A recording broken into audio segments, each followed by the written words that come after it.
Good afternoon, it's Craig once again. In this video we're going to describe how to clean and reset your cutter on your GP58-CR thermal printer. You might need to do this if you power on your printer and you don't hear any of the motor movement and the status light on the side remains red.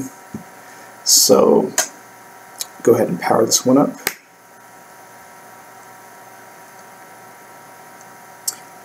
So with no motor movement and the status light remaining red, that indicates that your cutter module is possibly jammed or filled with little paper bits, and those will basically block the gear teeth and keep the motor assembly from moving, which is a problem. So let's start by removing power and isolating out your printer. And let me mention one thing. If you have an older printer, there'll be a paper tag with QA marks covering these screws. And newer units will have a silver GIT barcode covering these screws. That acts as a two-purpose function. One is for its intended purpose, which is providing production details as the inspection results, but also that functions as a warranty seal. Now, if your printer gets jammed or has this red light under its warranty policy, please call us. If you decide to fix this on your own and you do break these seals, your warranty is now void. So if you're already past your warranty, or you don't really care about your warranty and just want to take care of this yourself, continue watching and we will explain how to do that. So if you want to go ahead and forego your warranty, or if it is already passed, go ahead and remove that tag and expose those two screws on the left side and the screws on the right. To fully do this procedure, you will need some tools. A standard Phillips screwdriver, a small Phillips 00. This is for some screws that actually hold the cutter housing together. A small flathead screwdriver, meant for prying the two parts of the cutter housing apart. Paintbrush that I basically cut in half, and it's good for cleaning and getting out dust, bits of paper, and also just a can of compressed air. So getting started, go ahead and remove those 4 screws from the left and right side of that front bezel.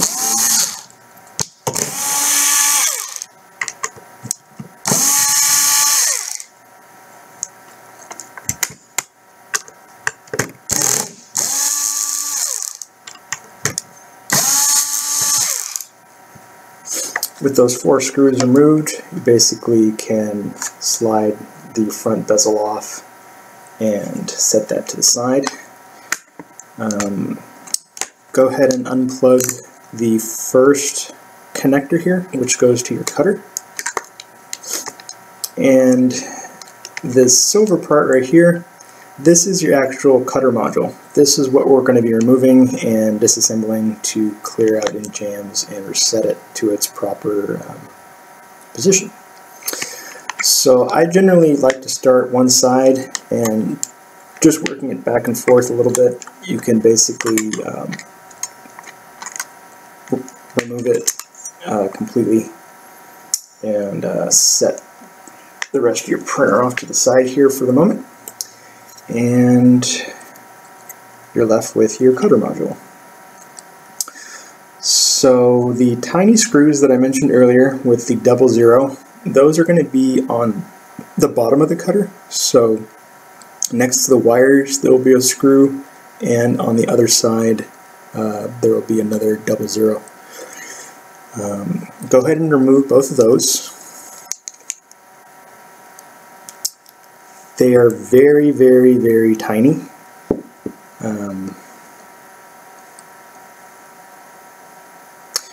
So be sure that you don't lose these. We don't have spares, so maybe have like a magnetic parts tray or something to put all your screws so you don't actually misplace them accidentally.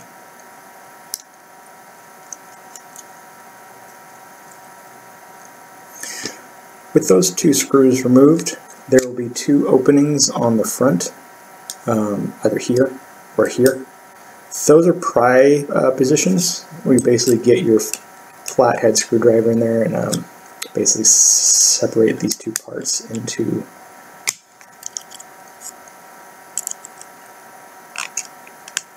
their individual components as such. So these two pieces will come apart.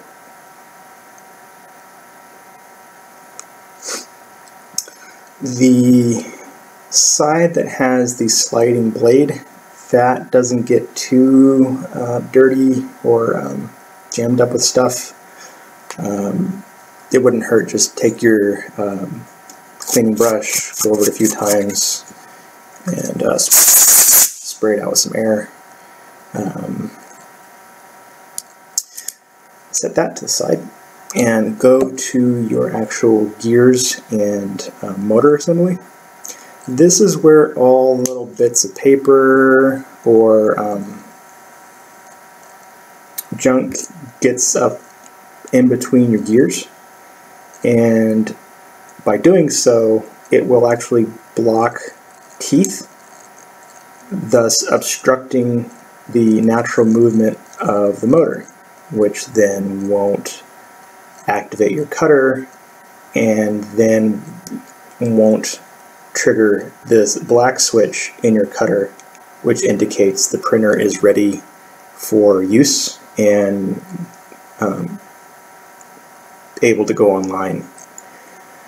So you want to be sure that there's no debris or bits of paper in there. Again, I just get my paintbrush, go over it, get some air, clean it out. While you have this part separated, there are these two metal tabs at the bottom of the housing. Basically, you want to be sure that those aren't too flat, and open those up a little bit slightly.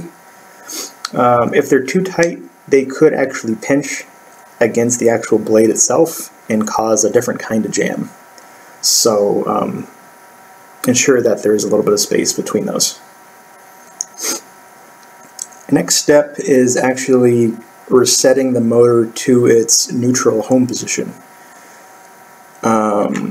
That can easily be done by just hooking up your cutter to your printer as is temporarily.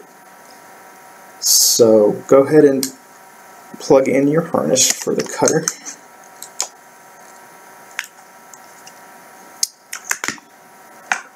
Apply the harness to power the unit.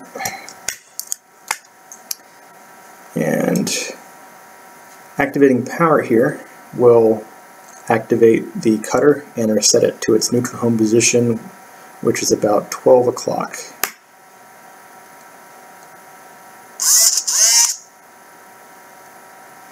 So that little button, steel button, should rest about 12 o'clock straight up. If it doesn't, if it continues to about maybe like 2 o'clock or 10 o'clock, your cutter may be actually damaged to the point that we can't repair it. That little switch may be triggering incorrectly, or you might want to contact us for an RMA for us to do a more thorough investigation on that. But if it does reset back to 12 o'clock, that's good. Go ahead and reach for your other part of the cutter and ensure that this little silver button is up.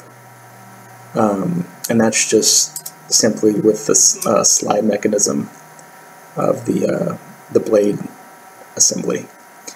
So with this button up, go ahead and start to push the 2 halves of the cutter back together.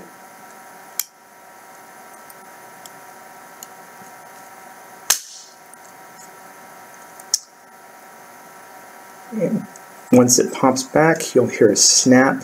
However, you're not quite done. That little viewing hole that I mentioned earlier, you want to be sure that the 2 scissor arms have that button perfectly between them. So you may need to push the button down towards the black to actually click it into those 2 scissors. If it doesn't rest in those scissor arms, the next time the cutter cycles, it'll jam and you'll have to open it up again and reset it again. So before putting the screws back, I generally like to plug it back in to the printer again and then power cycle it and make sure it does actually cut once, as it should.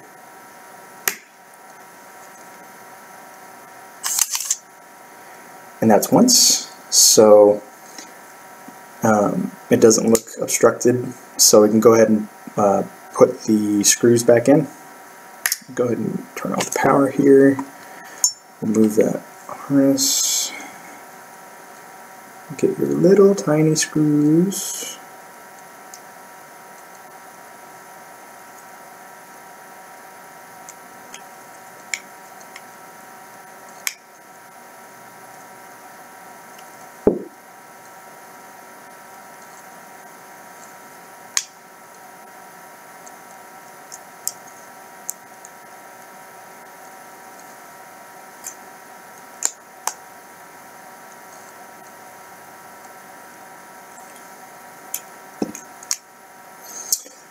Once you have your screws back in,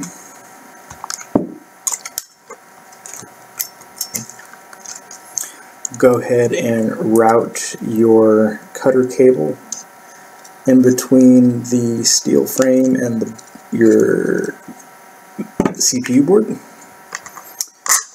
And go ahead and plug that harness back into its associated connector. And generally,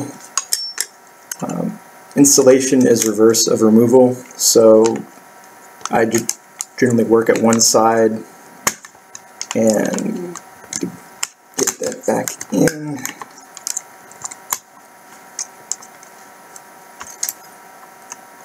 As such, once you get it slide back in, it'll hold it there in its housing.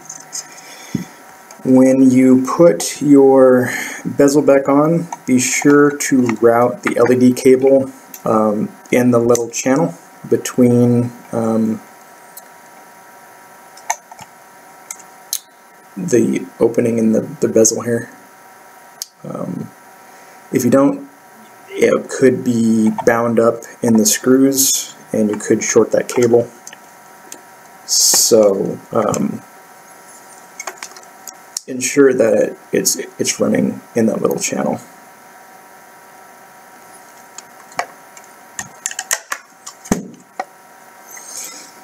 And as you're putting that front bezel on, I just generally like to move those wires around so they're not bound up. And go ahead and put back your 4 Phillips screws.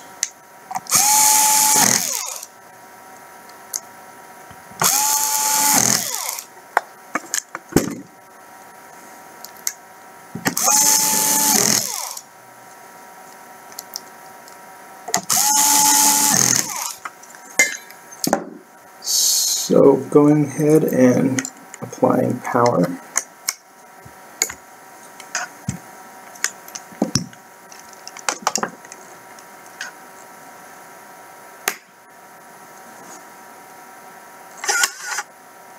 Hit cycle once, and once you add in your paper,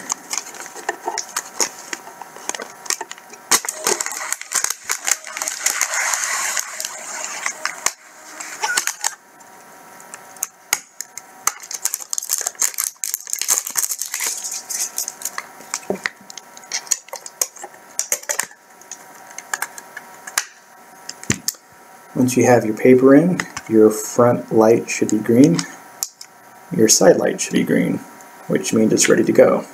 I'll just go ahead and print a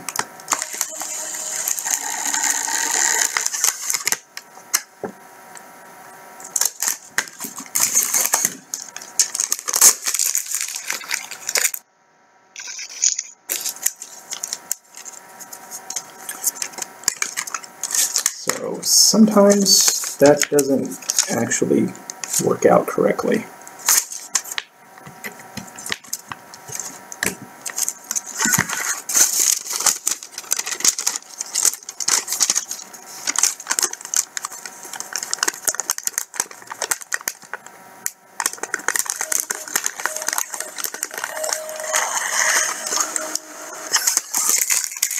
Alright, so when it gets reset correctly,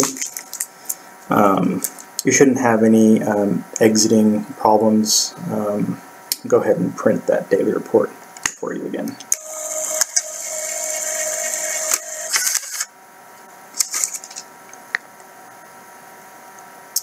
So yeah, that is how you reset your cutter and reset it back to its proper position.